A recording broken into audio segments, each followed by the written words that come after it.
जिन्होंने एक देश में दो निशान, दो विधान, दो प्रधान की व्यवस्था करके कश्मीर को भारत से समरस नहीं होने दिया था,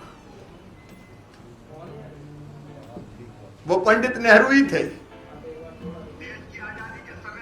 जिन्होंने कश्मीर के मामले को, जो हमारे देश का आंतरिक मामला था,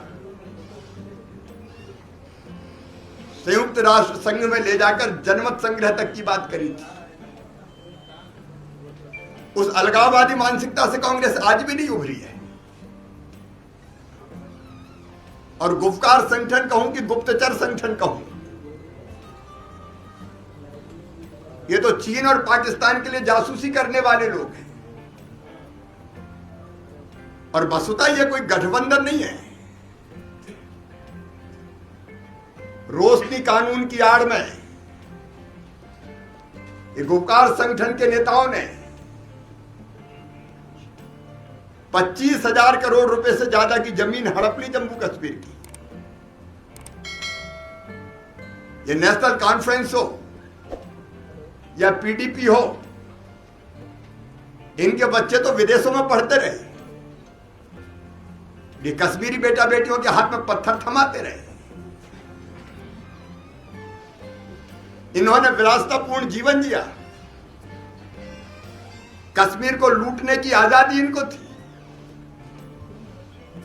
और जम्मू और कश्मीर को अंधेरे में धकेल दिया। आज ये सब इकट्ठे होकर देशद्रोह की भाषा बोल रहे हैं,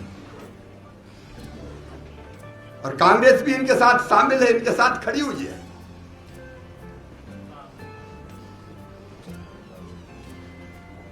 एक और युवा नेता है कांग्रेस के कश्मीर के, जहांजेब सिरवाल। उनने विवादित बयान दिया कि अमेरिकी राष्ट्रपति चुनाव में जीत हासिल करने वाले जो बाइडेन से आर्टिकल 370 को लागू करवाएंगे। कांग्रेस बताए कि कुछ और सुनना बाकी रह गया है।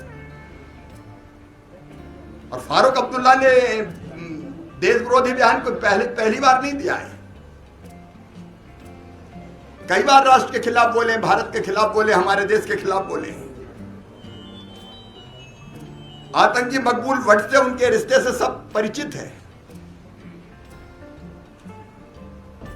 कांग्रेस का ये सफाई देना कि गुपकार डिक्लेरेशन का हिस्सा नहीं है, बेतुका और तथ्यों से परे है। कांग्रेस गुपकार डिक्लेरेशन का हिस्सा तब भी थी, अब भी है। और ये उनके कश्मीर के नेताओं के बयानों से स्पष्ट हो रहा है। कांग्रेस गुपकार डिक्लेरेशन के साथ मिलकर चुनाव भी लड़ रही है। जो जिला विकास परिषद के चुनाव हो रहे हैं, वास्तव में कांग्रेस हमेशा से इन देशद्रोही ताकतों का साथ देती रही है। यहां तक कि पी चिदम्बरम साहब खुलेआम कह रहे हैं, गुलाम नबी आजाद कह रहे हैं कि कश्मीर से धारा 370, कश्मीर में धारा 370 फिर से बहाल होनी चाहिए। 13 नवंबर को जम्मू कश्मीर प्रदेश कांग्रेस समिति ने गुपकार गठबंधन में शामिल होने की घोषणा की थी। और गुपकार में स्थित महबूबा मुफ्ती के फेयरव्यू आवास पर हुई गठबंधन की बैठक में कांग्रेस के 2 नेता भी शामिल हुए थे। महबूबा मुफ्ती के आवास के बाहर कांग्रेस के नेता गुलाम नबी मोगा ने संवाददाताओं से कहा था, हम गठबंधन के साथ हैं। यह पूछे जाने पर कि क्या गठबंधन के सदस्य दलों में कोई मतभेद है, मोंगा ने कहा था कोई असहमति नहीं और स्वस्थ चर्चा हुई है। जम्मू कश्मीर के पूर्व मुख्यमंत्री और नेशनल कांग्रेस के प्रमुख श्री फारूक अब्दुल्ला ने भी कहा था कि कांग्रेस गुपकार घोषणा पत्र गठबंधन का हिस्सा है। फारूक साहब ने कहा था कि जिला विकास परिषद के चुनाव हम साथ मिलकर लड़ेंगे।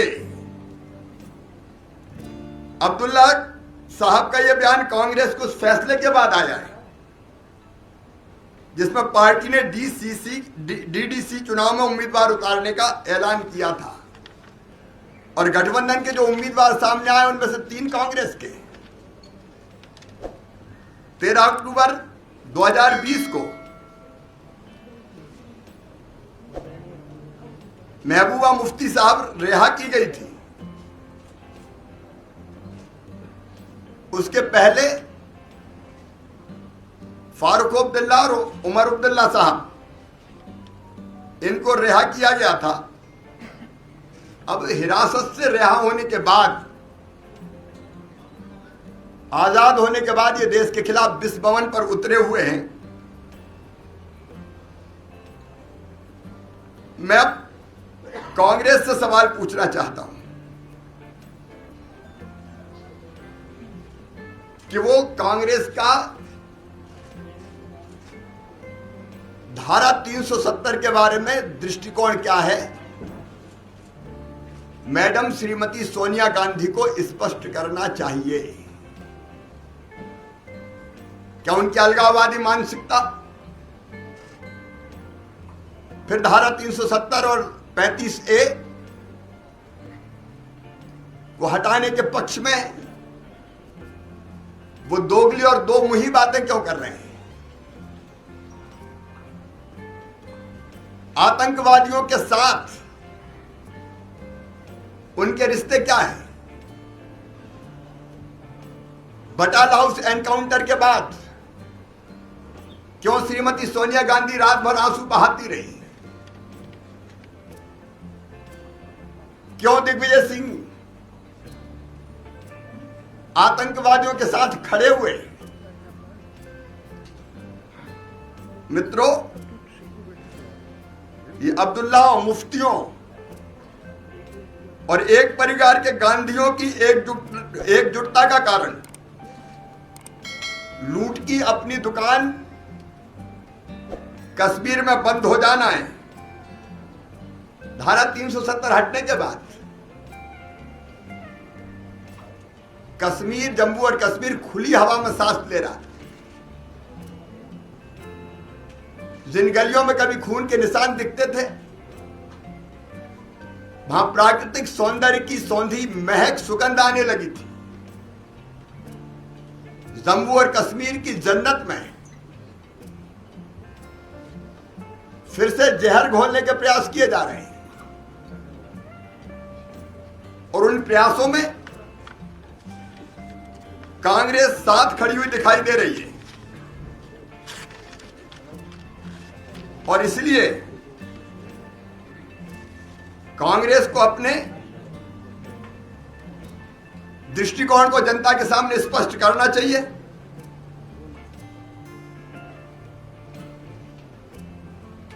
क्या कांग्रेस गुफकार अलायंस के साथ खड़ी है? आज मैं मैडम श्रीमती सोनिया गांधी से यह पूछना चाहता हूं और देश भी यह जानना चाहता है, क्यों धारा 370 के विरोधी है? क्यों कश्मीर की फिजाओं में फिर से जहर घोल के आतंकवाद को बढ़ावा देना चाहते हैं? क्यों उनके बयान और उनका दृष्टिकोण आतंकवाद और आतंकवादियों के साथ खड़ा हुआ दिखाई दे रहा है? मुझे तो इतना ही कहना था। आपके गुप्तकार जो अलायंस के दो अलायंस के गुप्तकार समिति जो बता रहे हैं, तो पीडीपी के साथ आप जम्मू कश्मीर में बीजेपी सरकार बना सकती है, एनसीपी एनडीए का हिस्सा रही है, तो ये सर अभी विरोधी इसलिए चलते या फिर नजरिया जो बीजेपी का? किसी भी राष्ट्र विरोधी दृष्टिकोण वालों के साथ भारतीय जनता पार्टी कभी नहीं रहेगी और इसलिए हम उस गठबंधन से बाहर हो गए थे। वो सरकार गिरी थी। क्या ऐसी लद्दाख में कुछ कार्रवाई की अपेक्षा है अपनी केंद्र सरकार समझती है? सही बात तो यह है कि रोशनी की आड़ में हजारों करोड़ रुपए के जो जमीन घोटाले हुए उसकी जांच अब सीबीआई कर रही है और जांच की आंच जब गुपकार अलायंस के लोगों के पास, नेताओं के पास आने लगी, तब उन्होंने बचने के लिए इस तरह के अलायंस बनाए। और कोई भी देशद्रोही दृष्टिकोण हो, देश कभी स्वीकार नहीं करेगा। शिवराज जी, क्या ये जब वहाँ डीसीसी के चुनाव शुरू हुए तभी बीजेपी को समझ में आया कि सब हो रहा है? भारतीय जनता पार्टी तो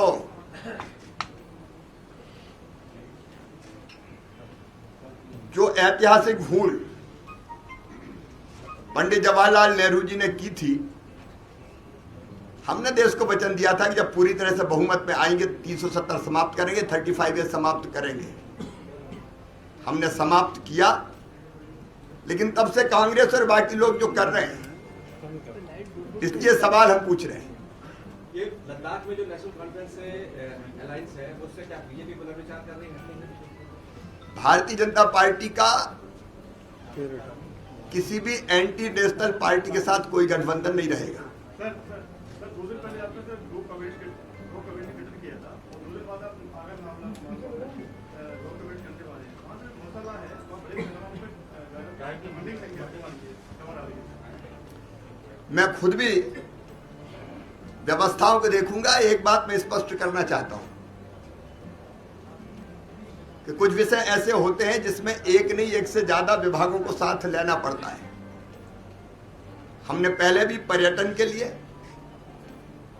पर्यटन नीति बनाई और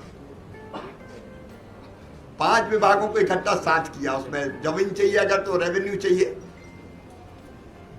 अलग अलग तरह के कई मामले होते हैं, उसको अलग तरह की कैबिनेट के रूप में, ना तो पर्यटन। अब रोजगार के लिए आज मैं बना रहा हूं, रोजगार हमारा फोकस है, और रोजगार अगर देना तो एक विभाग के बस का काम नहीं है। और इसलिए मैं आज रोजगार के लिए एक ग्रुप ऑफ मिनिस्टर्स बना रहा हूं। वैसे ही गो संरक्षण और संवर्धन केवल पशुपालन विभाग नहीं कर सकता, इसलिए कोई अलग कैबिनेट के रूप में ना ले, मैं ये भी स्पष्ट कर रहा हूं। लेकिन अगर गौशाला के लिए जमीन चाहिए तो रेवेन्यू डिपार्टमेंट जरूरी है, हमको फंड चाहिए तो पंचायत और ग्रामीण विकास का उपयोग करके हम गौशालाओं का निर्माण करते हैं। अगर हमको चारागाह विकसित करना तो फॉरेस्ट की जरूरत भी है। और इसलिए समन्वित प्रयास और कोऑर्डिनेशन से काम चले, इसलिए हमने एक मंत्रियों की समिति बनाने का फैसला किया जिसमें उनके पीएस भी रहेंगे। और ये केवल एक विषय नहीं, बाकी विषयों के बारे में भी हम पहले भी ये कर चुके हैं। आपको जानकारी है कि पर्यटन के मामले में कई विभागों को जोड़ के हमने टीम बनाई थी, समिति बनाई थी। आज पहले एक मिनट, लॉकडाउन लगाया जाएगा, कोरोना को लेके आपके मामले लगातार क्या सरकार दोबारा लॉकडाउन? आज मैं विस्तार से 3 बजे कोरोना की समीक्षा कर रहा हूं। कोरोना को रोकने के लिए जहां जो आवश्यक है वो उपाय किए जाएंगे। लेकिन आज की जो मेरी प्रेस कॉन्फ्रेंस थी उसका मूल विषय यही था। बाकी विषयों पर चर्चा के लिए मैं उपलब्ध रहूंगा।